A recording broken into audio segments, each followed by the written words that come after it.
Abrimos ya nuestra tertulia quincenal dedicada a las humanidades, un espacio que nos llega gracias a la colaboración de Eusko Ikaskuntza.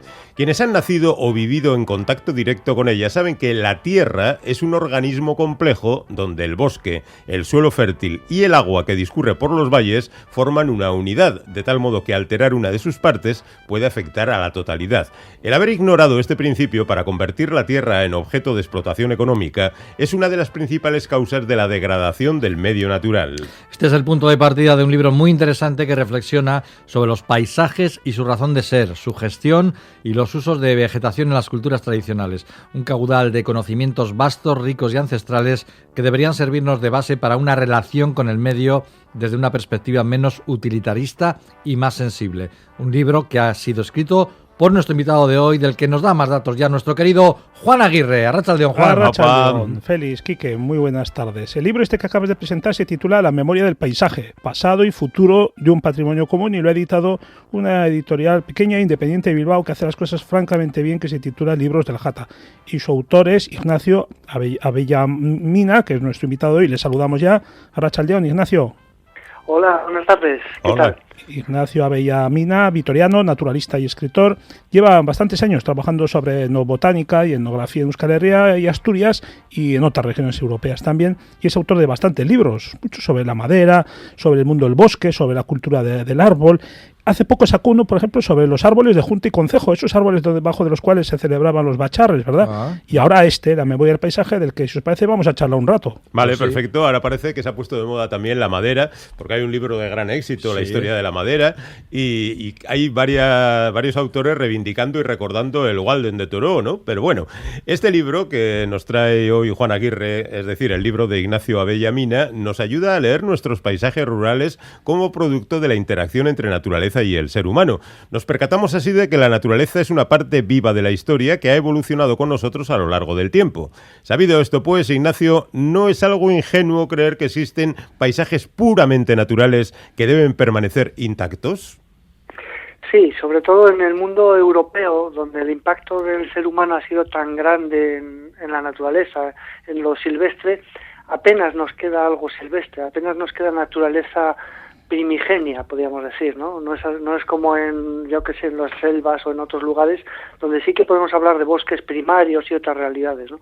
Aquí el diálogo del ser humano con la naturaleza ha sido tan importante, tan definitivo, podríamos decir, que no quedan esos espacios puramente naturales, y sí otros espacios que no dejan de ser muy interesantes también, porque la interrelación de lo humano con lo natural crea también muchos espacios de biodiversidad, de vida, de cultura.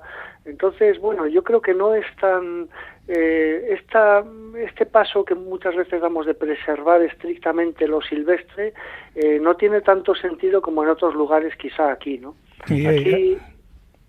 Aquí siempre podemos dejar paso a que se siga gestionando los modelos tradicionales, que sigan gestionando como se gestionaba antiguamente, que en los que había una gran coexistencia entre lo natural y lo cultural, ¿no? Esa es la clave de tu libro, que nos explicas el valor que tiene la cultura humana para dar forma a un paisaje que sirve a las necesidades humanas, pero a la vez es respetuoso con el equilibrio del propio medio. Entonces, para explicar en las primeras páginas, para explicar un poco el funcionamiento y la funcionalidad del paisaje, utiliza la metáfora del ordenador, con sus componentes y sus aplicaciones. Dinos esto, porque me parece que es bastante revelador. Sí, mira, hay una parte, podríamos decir, que es el hardware, que es la parte, digamos, material del paisaje. Somos nosotros, son los animales, es la fauna, la flora. La fauna, además, podríamos decir, salvaje, y el ganado doméstico también, pero también es la tierra, es la montaña, el agua. Todo esto forma parte de un ecosistema, pero no tendría mucho sentido, no tendría mucho valor todo esto para nosotros si no fuera porque hay una cultura, una parte inmaterial, un software que puede ser, además, yo diría que hay una doble forma de entenderlo. Por un lado son los conocimientos adquiridos, sabemos cómo cultivar la tierra, conocemos incluso que aquel terreno es más profundo y más apto para unas cosas, este otro para otras diferentes, que aquella montaña sirve para unas cosas y esta para otras. Y además de todo este conocimiento, nos hace falta una estructura social, que en el mundo tradicional estaba muy definida. Era el derecho consuetudinario, las costumbres, las formas de hacer, las formas de regirnos entre nosotros, pero también de regir de gestionar todo ese territorio, ¿no? Entonces, el software y el hardware formarían ese conjunto en el que nos entendemos con la naturaleza, y si perdemos esos programas de software que tradicionales, tenemos que saber muy bien por qué los cambiamos. Ese es gran parte del problema actual, en el que no hemos sabido realmente cómo volver a entroncar de una manera sostenible, como lo hacían nuestros ancestros, para gestionar nuestros paisajes de una manera saludable, sostenible y con futuro, ¿no? Parece claro, por lo menos para la mayoría de los seres humanos, que la sostenibilidad del medio natural es un tema grave en el que está en juego el porvenir de nuestra especie. Ahora bien, Ignacio, ¿hasta qué punto modos de gestión como los que describes en tu libro, que sirvieron durante el pasado, pueden ser útiles en una época tan compleja como la nuestra, donde en torno a este problema confluyen intereses políticos, económicos, sociales, ecológicos? Bueno, yo creo que son miles y miles de años de interacción los que hemos aprendido, como decíamos, bueno, no solo cómo es el territorio, sino cómo manejarlo también, ¿no? Hay conocimientos que yo creo que nos volverán a ser útiles en el futuro.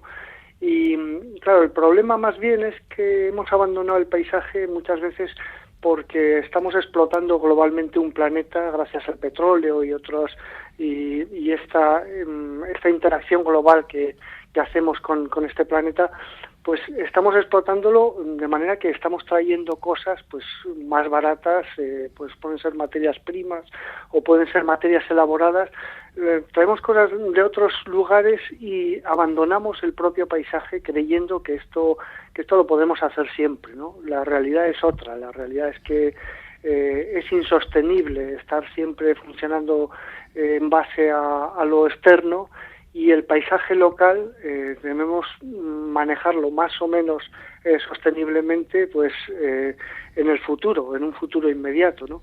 Entonces, claro, al final dependemos de manera muy directa del paisaje local, y el paisaje global además se resiente muchísimo con todas estas actuaciones que hacemos, que externalizando nuestro gasto, nuestro consumo y recurriendo siempre a lo otro, ¿no? A lo externo, vamos. Hace unos meses tuve ocasión de conocer a una joven doctora en Ingeniería Química de la Alimentación y claro, charlando, lógicamente surgió el tema de los transgénicos, ¿no? Ella estaba entusiasmada, era partidaria absoluta, dice que es absolutamente ventajoso, acaba con las plagas, los efectos de los pesticidas, claro. Yo no se lo voy a discutir, pero sí le puse sobre la mesa las dudas que plantea el agrocapitalismo a escala global, ¿no? El fin de la biodiversidad, ¿no? Con esta endemización de la agricultura, la destrucción de los paisajes, la aniquilación de culturas locales, el fin incluso de tradiciones gastronómicas. Y eso por no hablar de la dependencia económica. Las multinacionales fijan el precio del grano, de la producción, no hay semillas de replantación porque cada año hay que comprar nuevas.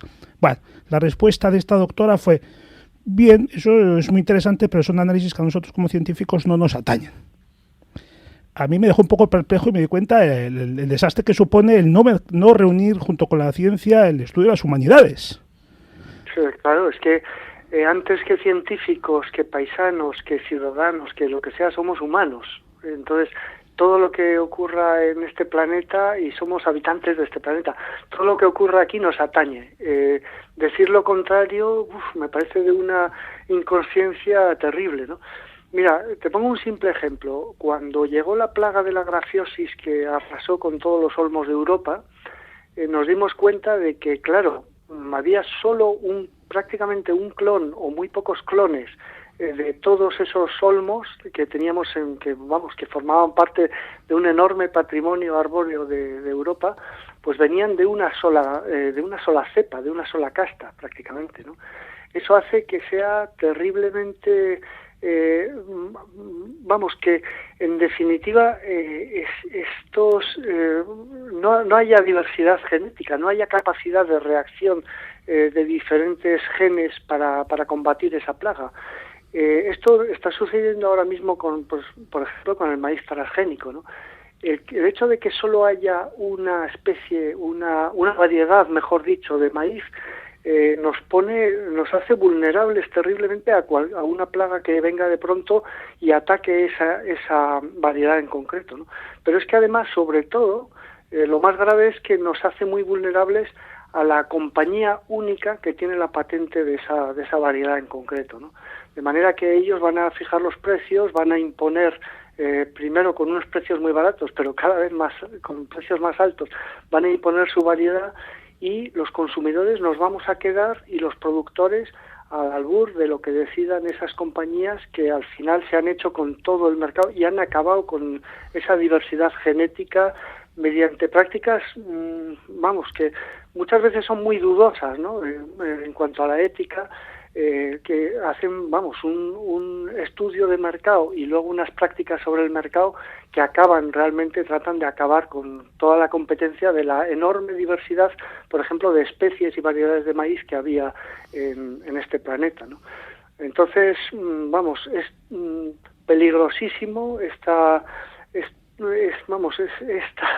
función que están haciendo determinadas compañías farmacéuticas, químicas y a nivel de genética, de todo esto, es peligrosísimo cómo lo están haciendo, ¿no? Uh-huh. Bueno, pues ya ven que hay motivos para la preocupación, quizá también deberíamos tener un poco de optimismo y desde luego esperanza, que ya se sabe que es lo último que se pierde, pero en cualquier caso, para estar bien documentados hay que leer La memoria del paisaje, pasado y futuro de un patrimonio común, de Ignacio Abella Mina. Muchísimas gracias, Ignacio. Muchísimas gracias a vosotros. Un abrazo. Juan. Hasta pronto. Venga. Nos escuchamos dentro de 2 semanas, ¿vale? Nos escuchamos. Hasta luego. Agur. Agur.